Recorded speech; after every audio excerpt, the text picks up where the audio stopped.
Compromise করে যদি কাউকে ভালো রাখা যায়, নিজে ভালো থাকা যায়, সুন্দর করে বাঁচা যায়, সেটুকুন করা দরকার। কিন্তু যদি কম্প্রোমাইজ করতে গিয়ে সুন্দর করে বাঁচাটা আর হলো না, তুমি মরে বেঁচে রইলে, সেখানে গিয়ে আর কম্প্রোমাইজটা করার দরকার পড়ে না। আমি হলে তো আমার মেয়েকে ছেড়ে একদিনও থাকবো না, প্রথমত যতদিন এই জীবনটা আছে। মেয়েরা না বাবার প্রতি, আমার যেটা মনে হয়, আমি নিজেও একজন মেয়ে, খুব বেশি বাবা ভক্ত হয়। সেই জায়গা থেকে তোমার মেয়েকে যখন তুমি বললে যে এরকম আলাদা হয়ে যাব, একটা সম্পর্ক যদি তৃতীয় ব্যক্তির আগমন ঘটে, তাহলে সেই সম্পর্কটা আস্তে আস্তে ভেঙে যায়, এটা তুমি মানবে?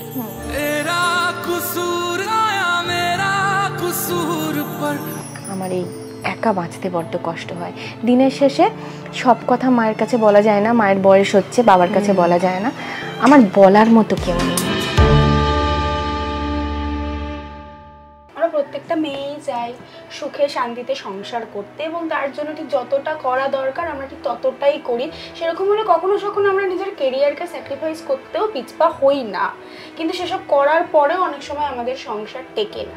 কিন্তু না টিকলে মানুষ সবসময় মেয়েদেরকেই দোষ দেয়।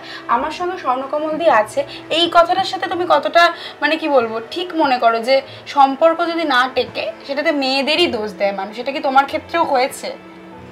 না, এটা শুধু আমার ক্ষেত্রে বলবো না, সমাজের ক্ষেত্রেই আমার মনে হয় যে মেয়েদের ওপরই দোষারোপটা বেশি করা হয়। এই কারণে টিকলো না, এই অ্যাডজাস্ট করতে পারলো না, ওই অ্যাডজাস্ট করতে পারলো না, এই কম্প্রোমাইজ করতে পারলো না। কিন্তু জানো তো, আমার কোথাও গিয়ে মনে হয় অ্যাডজাস্ট করার, কম্প্রোমাইজ করার বা সহ্য করার একটা লিমিট থাকে। এমন জায়গায় গিয়ে সহ্য করো না, এমন জায়গায় গিয়ে কম্প্রোমাইজ করো না যেখানে নিজের সত্তাটুকুকে বিসর্জন দিয়ে দিতে হয়, নিজের আত্মসম্মান, নিজের মর্যাদা এবং নিজের আমিত্বকে বিসর্জন দিয়ে দিতে হয়।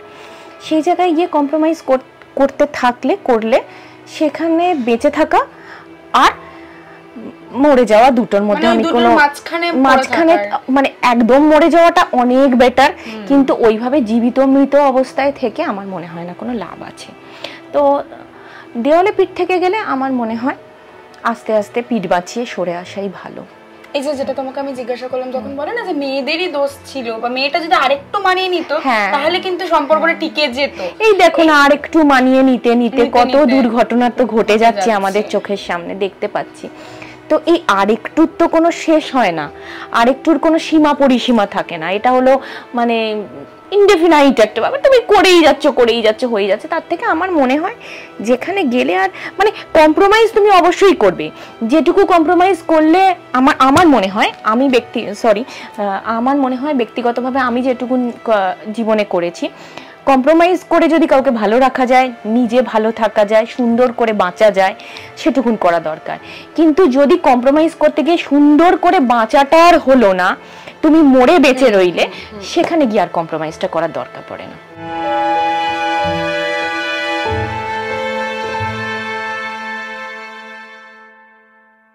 এই যে কাজ প্রথমে বড় পর্দায়, তারপরে কিছুটা সময় বিরতি, তারপরে আবার ছোট পর্দায় ফিরে আসা, তার মাঝখানে বিয়ে, সংসার, মেয়ে, সবটাই।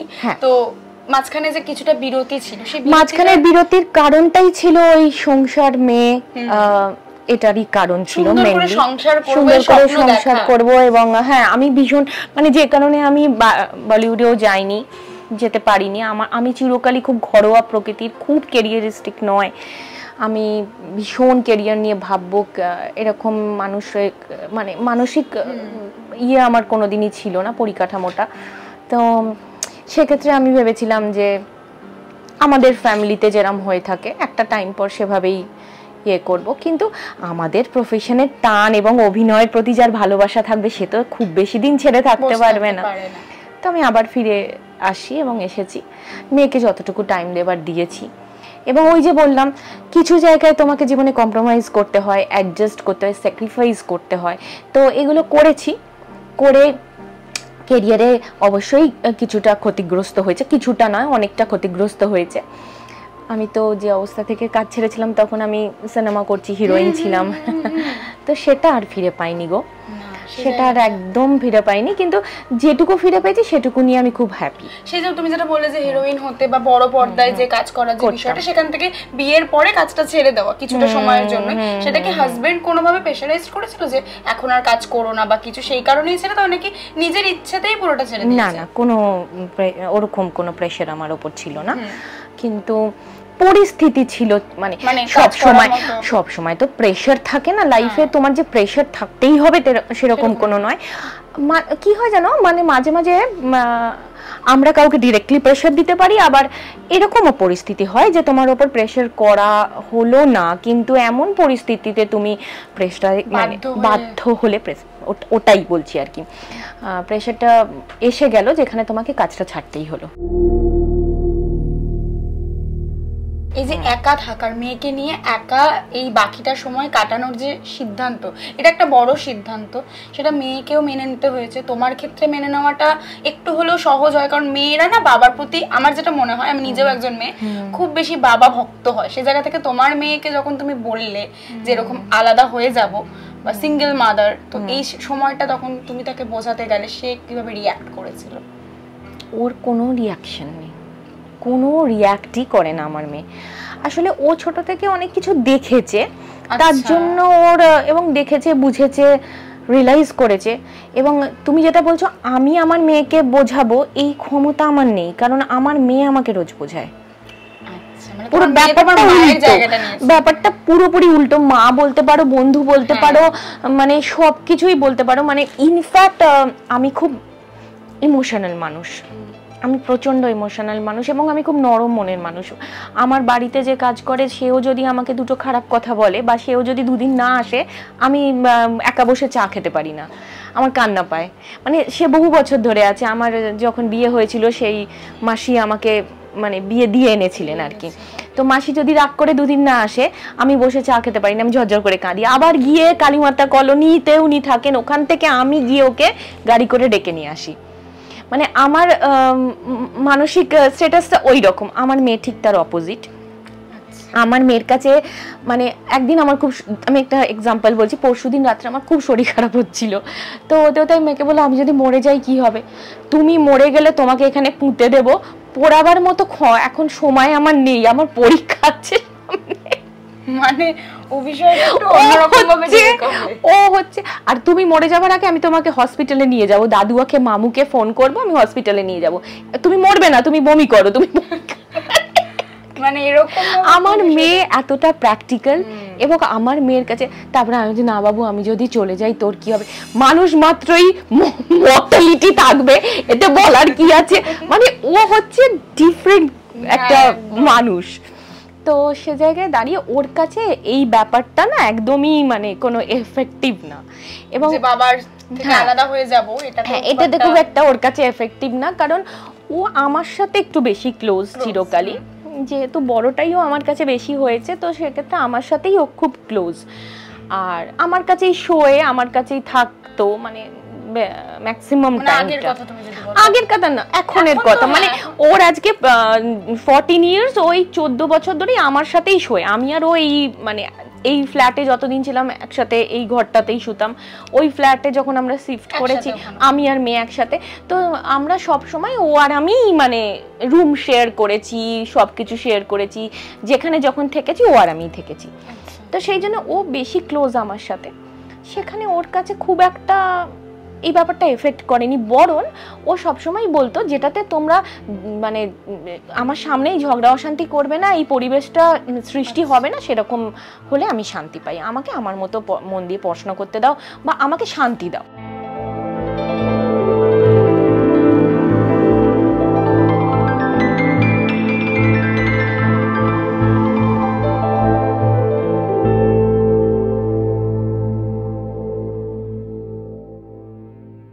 ওর কাছে এটা খুব একটা চাপ ছিল না যে বাবাকে ছেড়ে থাকবো বা কিছু, না মনে হয় এটাতেই মানে বেশি শান্তি, ও এটাতেই বেশি কমফোর্টেবল। হ্যাঁ হ্যাঁ, ওর জন্য এটাতেই বেশি কমফোর্টেবল। ও রোজ ঝামেলা অশান্তি চিৎকারটা একদম পছন্দ করে না, নিজেও খুব কম কথা বলে, তো ওর কাছে না ওই অশান্তির থেকে মোর দেন হ্যাঁ ও বেটার। আর হয় না বাবার তো একটা সন্তানের প্রতি টান থাকে, থাকাটা তো দরকার আমি যেটা মনে করি। সেই জায়গা থেকে বাবা কখনো, এই যে তুমি বলে 9 মাস তোমরা আলাদা রয়েছো, 9 মাসে কবার মেয়ের খোঁজ নিয়েছে যদি আমি তোমাকে জিজ্ঞাসা করি? না, মেয়ের সাথে কোনো যোগাযোগ নেই। মানে একবারের জন্য ফোনও করেনি? প্রথম দিকে একবার দুবার করেছিল, খুব একবার দুবার বোধহয়, মনে পড়ছে না। মানে প্রথম থেকেই কি মেয়ের প্রতি টানটা কম, নাকি আস্তে আস্তে সময়ের সাথে সাথে সেটা কমতে শুরু করেছে? মানে যাকে ডোন্ট নো, আমি অন্তত আমার কথা বলতে পারি, আমি আরেকটা লোকের কথা বলতে পারবো না, কারণ তার মানসিক অবস্থা, সে তার সন্তানকে কিভাবে নেয় পুরো সম্পূর্ণ তার ব্যক্তিগত।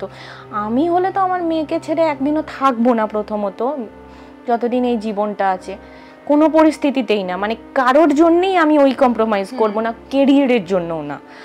তো তার জন্য আমার কেরিয়ার ছাড়তে হলে হবে, আমি সেকেন্ড অপশন বাঁচবো, কিন্তু আমার সন্তানকে দূরে করা আমার কাছ থেকে, এটা যতদিন আমার শরীরে আমার প্রাণ আছে সেটা কেউ পারবে না, 1 নাম্বার। আর 2 নাম্বার, কখনো যদি আউটডোর যেতে হয়, ধরো এটা তো হতেই পারে কয়েকদিনের জন্য, আমি আমার মেয়ের খোঁজ না নিয়ে থাকতে পারবো না। অন্তত যদি আমার মেয়ের ফোনও না পাই, বা এরকমও কোনো পরিস্থিতি আসছে মেয়ের সাথে আমি ডিরেক্টলি কন্ট্যাক্ট করতে পারছি না, আমি কারো থ্রু দিয়ে কন্ট্যাক্ট করে মেয়ের খবর নেবই, এবং সেটা 3 বেলা নেব, 4 বেলা নেব। তো সেটা আমার মনে হয় আমিও আমার বাবা মার কাছ থেকে পেয়েছি, এবং আশপাশে আমি যেরকম বাবা মা দেখেছি সেটাই খুব স্বাভাবিক। এবার তার ক্ষেত্রে কোনটা স্বাভাবিক আমার কাছে সেটা ক্লিয়ার নয়, কি বলবো বলো। এটা স্বাভাবিক। আর সিদ্ধান্ত, এটা একটা খুব বড় সিদ্ধান্ত, একা কাটানোর যে সিদ্ধান্তটা, এটা যখন তুমি বাড়ির লোককে জানালে, এবং নিজের সিদ্ধান্তটা তো আমরা সবসময় কাউকে জানাই, তুমি যখন মেয়েকে জানিয়েছো এবং ফ্যামিলির সবাইকেও কি জানিয়েছিলে সেই সময় দাঁড়িয়ে যে এটা কোনো সিদ্ধান্ত ঠিক ছিল না, কারণ হুট করেই হয়ে গেছে? হ্যাঁ, পুরোটাই হুট করে হয়েছে, খুব আনএক্সপেক্টেড আমার কাছে। আমার দিক থেকে এটা আমি আবারও বলছি, ওই যে সমাজে তুমি যেটা প্রথম প্রশ্ন করলে আমাকে, যে মেয়েদের প্রতি দোষটা আসে, কিন্তু আমার নিজস্ব কোনো সিদ্ধান্ত ছিল না। আমি কোনো দিন সেপারেট থাকতে চাইনি, আলাদা থাকতে চাইনি, সংসার ভাঙতে চাইনি। আমি শুধু সহ্য করতে শিখেছিলাম, সহ্য করতাম, এবং ভেবেছিলাম বাকি জীবনটা এইভাবেই কাটিয়ে দিতে পারবো, বাট আমি পারিনি। সিদ্ধান্তটা তার ছিল, সে বাড়ি ছেড়ে গেছে, একদম। এটা বলতে আমার কোনো আপত্তি নেই, কি কারণে গেছে, কেন গেছে, এটা সেটা তো তার ব্যক্তিগত ব্যাপার। আমি এটা নিয়ে আমি আর ডিসকাশনেই আসতে চাইছি না, কিন্তু বাড়ি ছেড়ে সে গেছে, সিদ্ধান্তটা তার ছিল।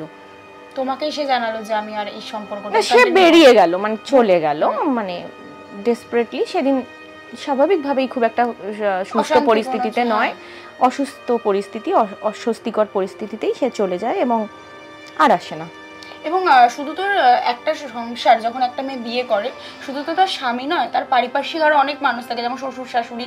সেই জায়গা থেকে তুমি কতটা সাপোর্ট পেয়েছিলে তাদের কাছে? লেস ইন্টারেস্টেড ওনাদের সম্পর্কে কথা বলতে, আমি এই রিঅ্যাক্টটা করতে বাধ্য হলাম। আমি একটুও ইন্টারেস্টেড নয়, আমি আগ্রহই প্রকাশ করছি না ওই ধরনের মানুষদের সম্পর্কে কোনো রকম কথোপকথন বলতে বা আলোচনা করতে, আমার রুচিতে বাধে।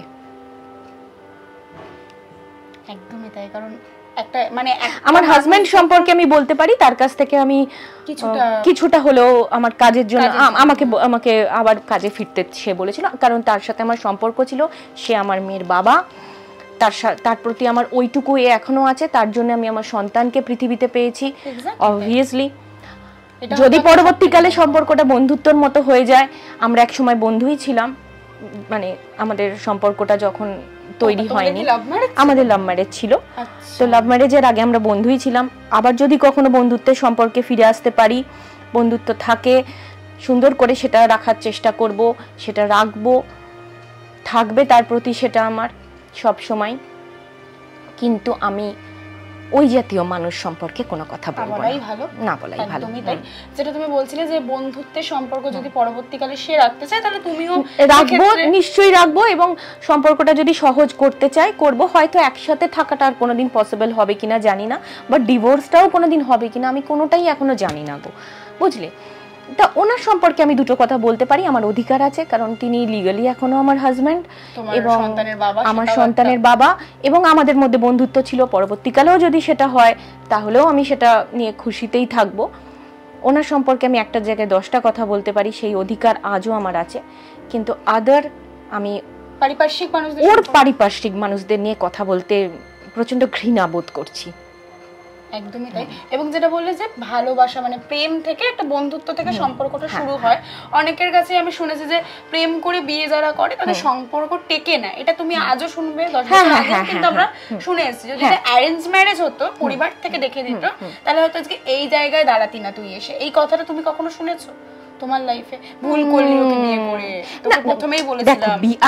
না না, আমার বাড়ি থেকে না এইসব কথা কোনোদিনও বলে। আমার বাড়ি প্রচন্ড সাপোর্টিভ, যা করেছিস করেছিস, ভুলও যদি করে থাকিস, ভুলও যদি করে থাকিস তো চেষ্টা কর ঠিক করে মানিয়ে নেবার, মেনে নেবার। এবং তারা না আমাকে প্রচুরভাবে হেল্প করছেন, কি আর্থিকভাবে, কি আমার হাজব্যান্ডকেও করেছিলেন এক সময় আর্থিকভাবে এবং মানসিকভাবে। এখনো বোধহয় তারা কোথাও গিয়ে চায় যে সবকিছু ঠিকঠাক হয়ে যাবে। তো না, আমাকে কোনোদিন দোষারোপ করেনি, সেভাবে কেউ করেনি।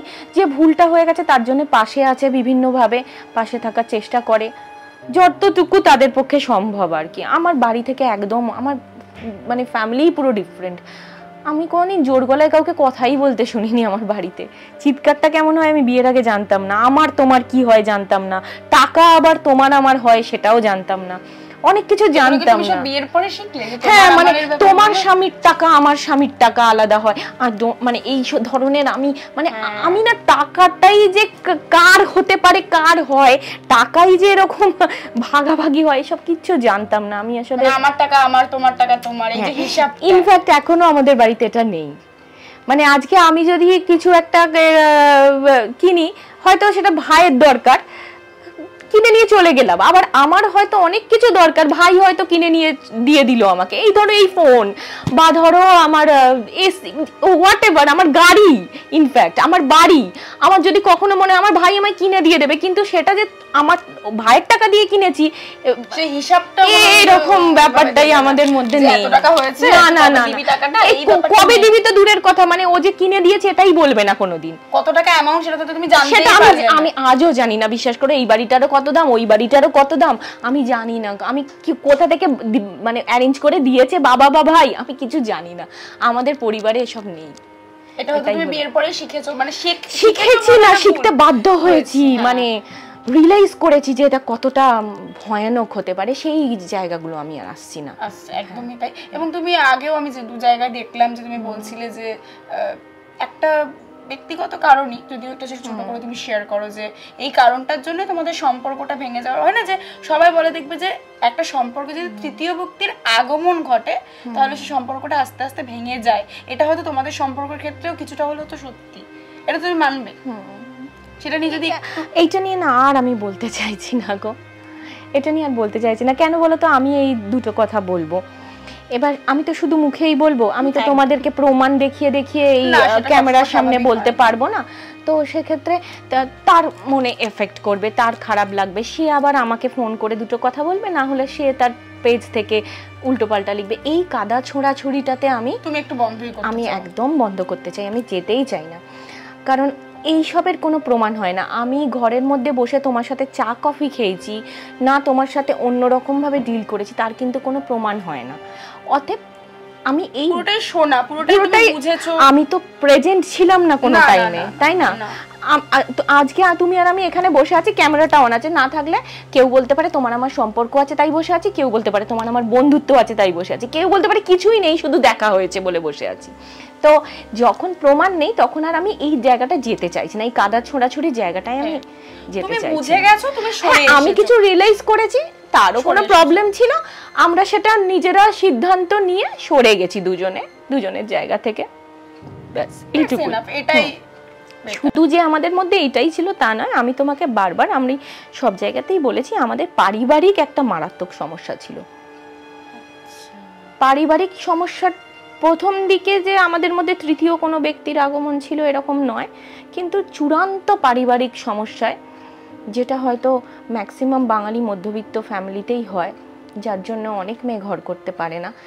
তারা হয়তো কেউ আমার মতো ক্যামেরার সামনে এসে কথা বলতে পারে না, বা তাদের ক্যামেরার সামনে আসার সুযোগ নেই, বা তাকে কেউ এসে এরকম তোমার মতো জিজ্ঞেস করবে না। কিন্তু আমরা অনেকটা জানতে পারি না, আমার পাশের বাড়িতেই হয়তো আছে, জানতে পারি না।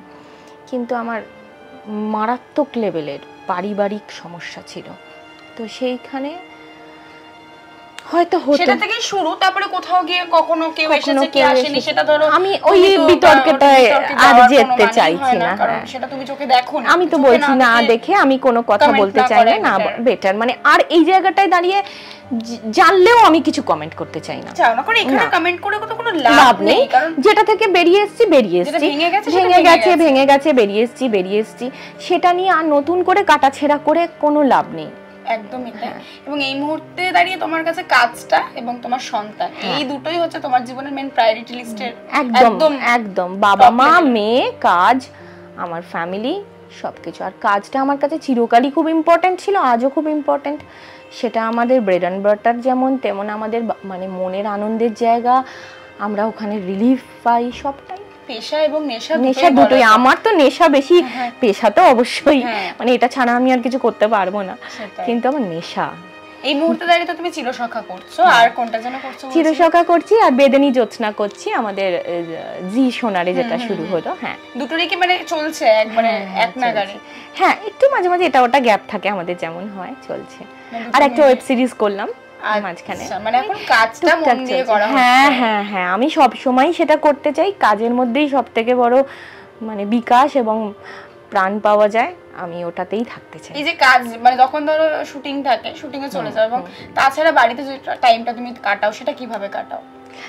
দেখো, কাজের থেকে এসে আমার না আর কোনো কাজ নেই, বাড়িতে এসে রান্নাবান্না মাসি করে অনেকটা। এবার আমার মেয়ের বায়না থাকে, মেয়ে সবার হাতে রান্না খেতে, মেয়ে এটা ওটা করে দাও, বা ও খুব ভালো রান্না করে, তো ওকে, ও যখন রান্না করে ওকে একটু হেল্প করে দাও, এইগুলো থাকে। আর বাকি টাইমটাই মায়ের সাথে ফোনে কথা বলি। আমার আর কথা বলার মতো, আমার আরেকজন খুব ক্লোজ একজন আছেন মানুষ, তিনি সম্পর্কে আমার পিসি হন, কিন্তু আমার বন্ধুর মতো, তো তার সাথে একটু গল্প করি, আর আর মায়ের সাথে একটু গল্প করি। আর এছাড়া না আর একটু গান শুনি, হয়তো কখন একটু বই টই পড়লাম। তারপরে মেয়ে থাকলে মেয়ের সাথে চটকা চটকি করতে করতে, ভালো করে ওকে বেশ আদর করতে করতে সময় কেটে গেল, ওকে খাইয়ে টাইয়ে দিই, এই হলো আমার কাজ। আর কিছু, আর সকালবেলা আমার পুজোটা একটা বড় রকম থাকে, ওটা আমার ঘন্টা দেড়েক একটা টাইম থাকে। আচ্ছা, এবং যেটা বললে যে মেয়ের সাথে কাটানো, অনেক সময় হয় না মায়ের সাথে মেয়ের সম্পর্কটা একদম বন্ধুর মতো, বলেই বেশি ঝগড়া হয়, কিন্তু তোমাদের হয় এরকম? না, ওকে আমি ভয় পাই, ঝগড়া কি করবো, ওকে আমি খুব ভয় পাই।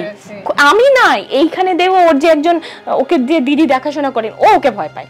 মানে আমার মেয়ে বেশ একটু রাশভারী, ওকে দেখলে তো ওরও ভয় করবে, কথা কম বলে ভীষণ।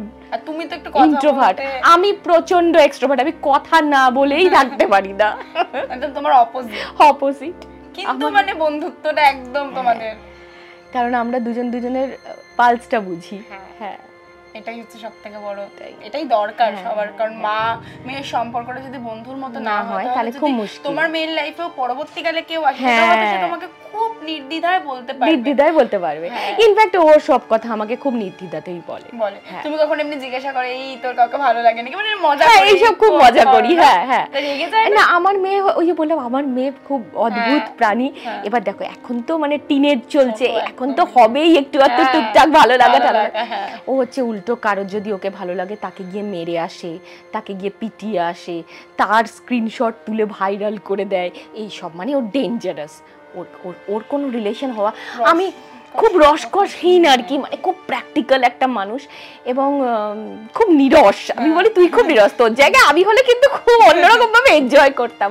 ও অন্যরকম। আমি আবার ওকে বলি, এই তো তোর ওকে তোকে ভাল লাগছে, এরম করছিস কেন, তুমি চুপ করো, আমাকে আমার মতো করতে দাও। ও মানে ও মা, আমি মেয়ে, আমি তো বলছি। আচ্ছা, মানে যেটা হয় না মারা বলে এই কার সাথে, না এরকম না, ব্যাগের মধ্যে একটা বা একটা মেসেজ দেখলাম, এটা হয়, কিন্তু আসলে আরে এই দেখ তোকে এরকম মেসেজ করেছে, তুমি চুপ করো, আমি ওকে ব্লক করে দিয়েছি। ও হচ্ছে উল্টো, ও পুরো অপোজিট। এটা আমাদের মধ্যে আছে। আর রান্না বান্না করা হয় এমনি বাড়িতে? হ্যাঁ, অবভিয়াসলি আমি রান্না করতে ভালোবাসি, রান্না করিও। আর পূজোর টাইমটা কি হয়, বাড়িতে চলে যাও? মানে আমার হাওড়ার বাড়িতে, ওখানে আমার সবাই আছে না, ওখানে আমার ভাইপো ভাইজি, আমার মেয়ে তো ওদের সাথেই মানুষ আর কি, তখন ওই টাইমটাতে একবারে ওই টাইমটা বলে না, আমি প্রত্যেক শনি রবিবারই চলে যাই। আচ্ছা, শনি রবিবার চলে যাও, পূজার সময়টা ওখানে বেশ মজা করে ওখানেই থাকি। 4-5 দিন কাটানো হয়। তারপরে আমরা কোথাও ঘুরতে যাই পূজার সময় প্রত্যেকবার। মানে ঘুরতে গেলে কি পুরো ফ্যামিলি যাও? পুরো ফ্যামিলি না, পুরো ফ্যামিলি, মানে আমার বাবা মা ভাই, ভাইয়ের বউ, ফ্যামিলি, আমার ভাইপো ভাইজি, আমরা দুজন, আমি আর মেয়ে। আর আমাদের সঙ্গে অবশ্যই থাকতে হবে, সেটা হচ্ছে ভাইয়ের শ্বশুর শাশুড়ি, মানে কাকু কাকিমা ছাড়া আমরা যাবই না, এরকম।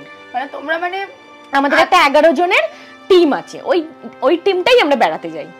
তোমাদের একা একা ঘুরবো এই ব্যাপারটা একদম নেই না? আমরা যাই না, কেউ কোনোদিন যায়নি, আজ পর্যন্ত কোনোদিন যায়নি। মানে পিস পাচ্ছি না, একা একা যেতে না, ওই আমরা ওই একা গেলেই পিসটা পাবো না। তোমাদের ক্ষেত্রে একটু উল্টো, তোমরা একটু মানে মজা করে আনন্দ করে খাওয়া দাওয়া করে এইভাবে কাটাতে চিরকাল। আরো ছোটবেলায় যখন ছিলাম তখন আমরা 22 জন একসাথে বেড়াতে যেতাম। আমার বাবা ওই ট্যুরটা অ্যারেঞ্জমেন্ট করতো, আমার মাসিরা, মামার বাড়ির সবাই। আমরা মানে আমি কোনোদিনই একা কি করে বেড়াতে যেতে হয়, একা বাঁচিনি জীবনে, ওটাই আমার কষ্ট হয় একা বাঁচতে। কারণ সব সময় তো বাড়ি যাওয়া হয় না, মেয়েকে নিয়ে গো বাঁচে। আমার এই যে বাড়ি ফিরে, মেয়ের তো এখন পড়াশোনা হয়েছে, অবশ্যই একটু ব্যস্ত হয়ে যায়। আমার এই একা বাঁচাটাই, মানে যেহেতু আমি কোনোদিন একা বাঁচিনি, একা বাঁচার কথা ভাবিও নি, এটা বলতে গেলে হয়তো আমি আবার একটুখানি ইমোশনাল হয়ে যাব। আমার এই একা বাঁচতে বড্ড কষ্ট হয়। দিনের শেষে সব কথা মায়ের কাছে বলা যায় না, মায়ের বয়স হচ্ছে, বাবার কাছে বলা যায় না। আমার বলার মতো কেউ নেই। মেয়েকেও এখন সবটা আমার মেয়েকে সবটা বলতে গেলে, প্রথমত মেয়ে শুনবে না, মেয়ে কোনো নেগেটিভ কথা, কষ্টের কথা খুব একটা শুনতে চায় না। দ্বিতীয়ত মেয়েকে সবটা বলতেও চাই না, কেন ওর বাচ্চা শিশু মনটা নষ্ট করব। কিন্তু বড্ড একা লাগে। একাকিত্বটা জীবনে খুব গ্রাস করে। একাকিত্বটা মানে একটা সমুদ্রের মতো, তুমি তলিয়ে যাবে কিন্তু আর ওই ধরে ওঠার মতো পার পাবে না। এটা আমার অল টাইম হয়, থেকে কাটিয়ে ওঠার চেষ্টা করছি, কিন্তু বড্ড একা। একদম, সেটা খুব স্বাভাবিক, কারণ আমরা দিন শেষে সবাই চাই সারাদিনের ভালো মন্দ সবটা যদি একটা বলার মানুষ পায়। আর কিছু নয় জানো তো, আমরা যে এজে এসে পৌঁছেছি তাতে আর কিছু দরকার লাগে না। একটা মানুষের সাথে সবকিছু যদি শেয়ার করতে পারি কথা বলে, এটাই অনেক। তোমার সেই জায়গাটাই ফাঁকা। একদম ফাঁকা গো, একদম ফাঁকা, শূন্য পুরো। একদমই তাই। হয়তো বা সেটা সময়ের গতিতে ঠিকই ঠিক হবে, হতেই পারে, না হওয়ার কিছু না। তুমি যেটা বললে যে বন্ধুত্বটা তো রাখাই যায়, নয় সম্পর্কটা নাই বা রাখলাম। দেখো, সেই মানুষটার সাথেই যে আর বন্ধুত্ব হবে বা এমন জায়গা ফিরে আসবে কোনোদিন যে তার সাথে আমি ওইভাবে শেয়ার করতে পারবো, সেটা বোধহয় আমার আর খুব একটা মনে হয় না। সেটা চান্সটা কম বলছো? খুবই কম চান্স, খুবই কম। একাকিত্বটা নিয়ে আমাকে বাঁচতে হবে, এটা এখন আমার মানে খাওয়া দাওয়া ঘুমের মতো সঙ্গী হয়ে গেছে। যাক, সবকিছু নিশ্চয়ই ঠিক হবে, এটাই মানে আমরা প্রত্যেকেই চাই, কারণ খারাপ ভালো দুটো নিয়েই জীবন। খারাপটা যখন আসে, ভালোটাও তারপরে ঠিকই আসে। আর তার সাথে তোমার কাজ তো রয়েছে, বেশি বেশি করে কাজ করবে, কাজ করলে কি হয়, আমরা বেশিরভাগ সময়টা বাইরে থাকি, সবার সাথে কথা বলে সবকিছু ভুলে থাকি, মজা করে আনন্দ করে। তারপর বাড়ি এলে তো মেয়ে আছে, সব মিলিয়ে খুব ভালোভাবে থেকো। এবং দর্শকদেরকে যদি লাস্টে কিছু বলতে চাও, একদম বলে দাও। হ্যাঁ, দর্শকদেরকে আমি সব সময় এটা বলতে চাইবো, যেমনই পরিস্থিতি আসুক, আমার জীবনেও প্রচুর পরিস্থিতি এসছে, আপনারা শুনছেন দেখছেন, তো যে যেমনই পরিস্থিতি আসুক নিজেকে ভালো রাখার চেষ্টা করা, সব কিছু সমস্যা কাটিয়ে ওঠা পজিটিভলি, ঈশ্বরের ওপর আস্থা রাখা, একদিন সব ঠিক হয়ে যাবে, ওপর দিকে তাকিয়ে ভাবা যে তুমি তো আছো, দেখো একদিন সব যেন ঠিক হয়ে যায়, এটুকু আস্থা রাখা। আর পারিপার্শ্বিক লোকজনকে ভালো রাখার চেষ্টা করবেন। টলিউডের latest update, gossip and entertainment পেতে সাবস্ক্রাইব করুন শুধুমাত্র সিটি সিনেমা, আর ফলো করুন সিটি সিনেমার Instagram, Facebook, Twitter and ShareChat page.